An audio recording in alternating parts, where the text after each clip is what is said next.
I'm on my way into the heart of central London, to Centrepoint, the home of the Confederation of British Industry, or the CBI as it's more commonly known. Established back in the 1960s, the CBI is a fascinating organisation which plays a crucial role in lobbying the UK government on behalf of its 250,000 business members. And those member companies employ about a third of the private sector workforce in the UK, so it's hugely influential.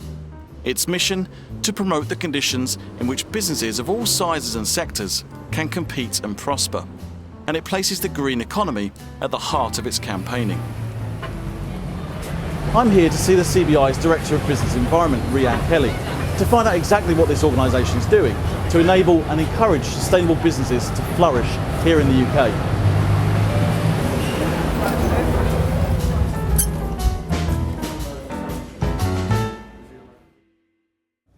So can I take you back to 2007? And this was the seminal document CBI published. Groundbreaking, we call it. Which was Climate Change, Everyone's Business. This was the first time that the CBI had said that climate change was important to its members, that it saw the risk and it saw the opportunity. So did that report signal a change in direction for the CBI? I think it was definitely a point at which we, the business community and CBI in particular, changed its position. I think before 2006, very much businesses had only articulated climate change as a threat. I think though in 2006 you got an accumulation of lots of different things. So you had political agreement across all the main parties, which is really important and has been the downfall, I think, in some other countries in terms of the way they deal with climate change. We had rising public concern about climate change, the effects of climate change. We also had the Stern Review of Economics at the back end of 2006, and I think that was really important in putting climate change into the language of business. Previously, this is a broad generalisation, but previously climate change was sort of hug polar bears and save melting ice caps and things like that. And suddenly you had a really serious piece of economic analysis talking about the costs and opportunities and risks for businesses, and it became very much then a business issue with a cost associated to it. And so at that point in time, the CBI brought together a group of, I think it was 18 CEOs from some of the UK's leading companies to try and represent the whole of the UK economy to assess what it is British business ought to be doing. And how much of that was a change in direction triggered by the needs of your members?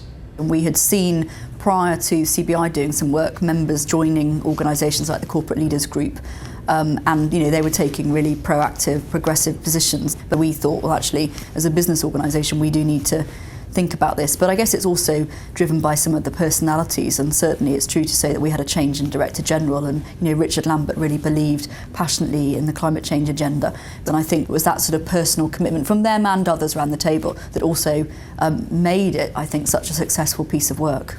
I remember when you published the report, and inevitably you were criticised by the likes of Greenpeace, who said that this stance was at odds with the rest of the CBI's lobbying activity around expanding motorways and expanding airports and opposing the raising of environmental taxes. So has the CBI worked hard to avoid that type of criticism in the future? I sit across all of these issues at the CBI, so I manage the work that we do on infrastructure, on aviation, on roads, and I manage the work we do on climate change, and clearly we have to be consistent. But I think a future vision for the world doesn't mean to say we have no planes and no roads. What it means to say is we need to manage our growth so that you can both enable people to do the things they want to do, but actually make sure that they're doing it in a sustainable way. Are you happy with the progress that's been made by your members since 2007? It is fair to say, when you have a conversation with any business, that it's very unusual if you don't at some point touch on climate change and energy. And if the CBI makeup is a reflection of the conversations and the things that businesses care about, we still have a team working on energy, climate change. It is still one of the biggest policy teams, and therefore it is still a concern for the business community. Could the business community do more? Yeah, sure. I mean, that is always the case. This is a challenging, complex issue and difficult, I think, for businesses to deal with. The one bit of it that I think we have found most challenging is how do we engage consumers. So on that original piece of work we said 3 players: government, business, consumers, And how is it then that we make this something that you would just do? How do we make this part of consumers' DNA? And what we, the research would generally show you that we care, that we in the UK as consumers, we all know it's a problem and we all want to do something about it. Does that translate into what we do in our homes and the things we buy when we go shopping? Not always. So how do we make that transition? And I think that is still the most complex bit of the story that we're still having to work on today. Are you happy with the progress the government's making? I think they haven't done too badly, actually. When I look at what we were saying in the report back in 2007, calling for reform of the energy market so that we could make an energy supply that was decarbonised, secure and affordable. And that is exactly the conversation we're having today about the electricity market reform, about the energy bill. How do we build by 2030 a decarbonised, secure, affordable energy mix? The other bit we said was we've got to think about houses and how we decarbonise and make more efficient new homes. If I was to say that, was there any bit of the policy framework or the bit of the climate change discussion that is most hardest, I think that is it. And we have, of course, the Green Deal, which has been launched and is being rolled out, probably in the first instance through cities. I think that's extremely important. It's the great foundation, but we've got to, again, I guess we've got to get it to work. We've got to actually see it deliver.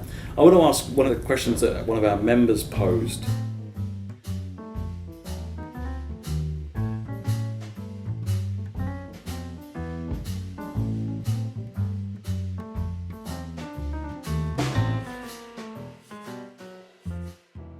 We're still grappling with how do we make this transition but ensure that we don't actually offshore all of our emissions and we keep some of the manufacturing base that we need to build a low carbon economy here. So I would agree that there are still challenges.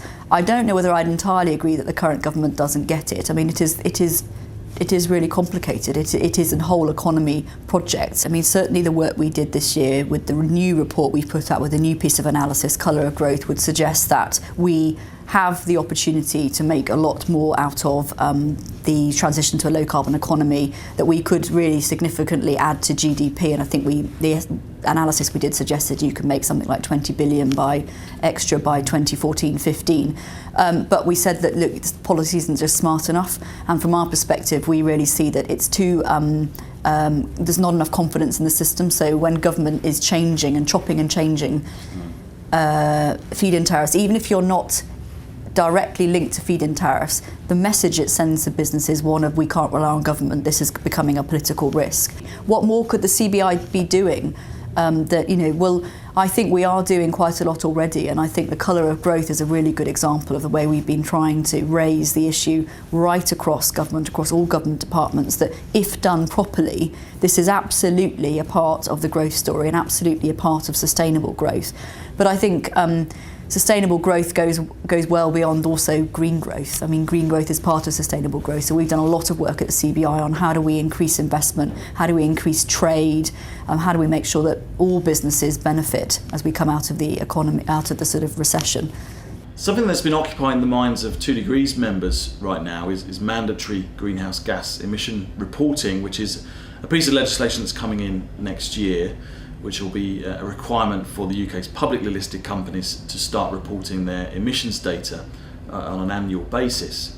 I know the CBI has been fairly vocal and in support of that legislation, but where do you see that legislation heading next?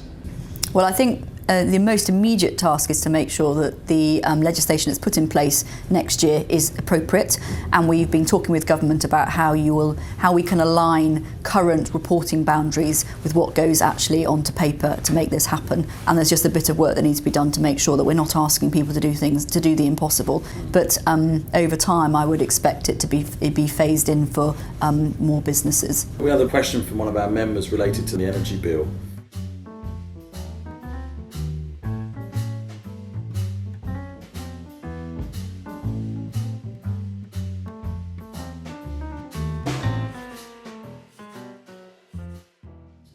I think, if I recall correctly, that the risks are relatively low, but it is absolutely fair to say that even the government itself has acknowledged that by 2018-2019 there's a real risk that we won't have enough supply.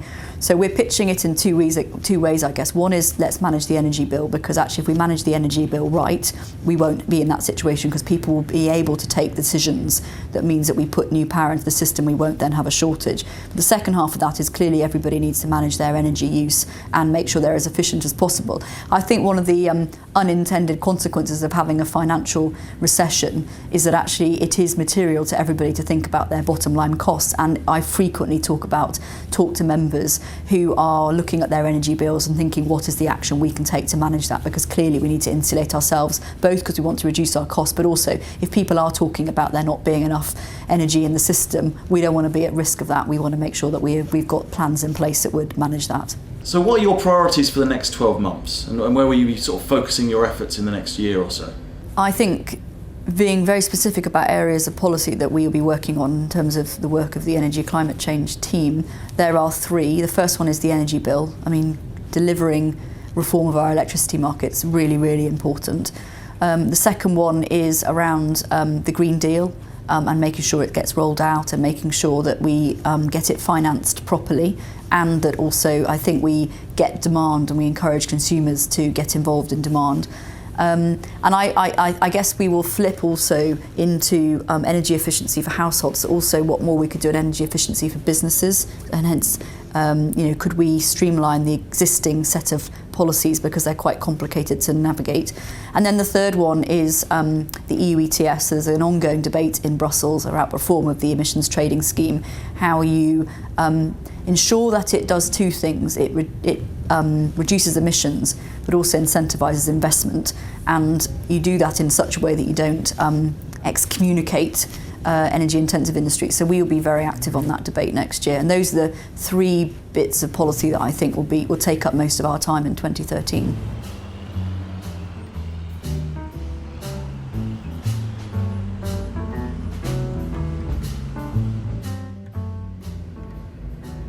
As we journey towards a low carbon economy, organisations like the CBI and people like Rhian are going to play a really important role in making sure governments listen to business.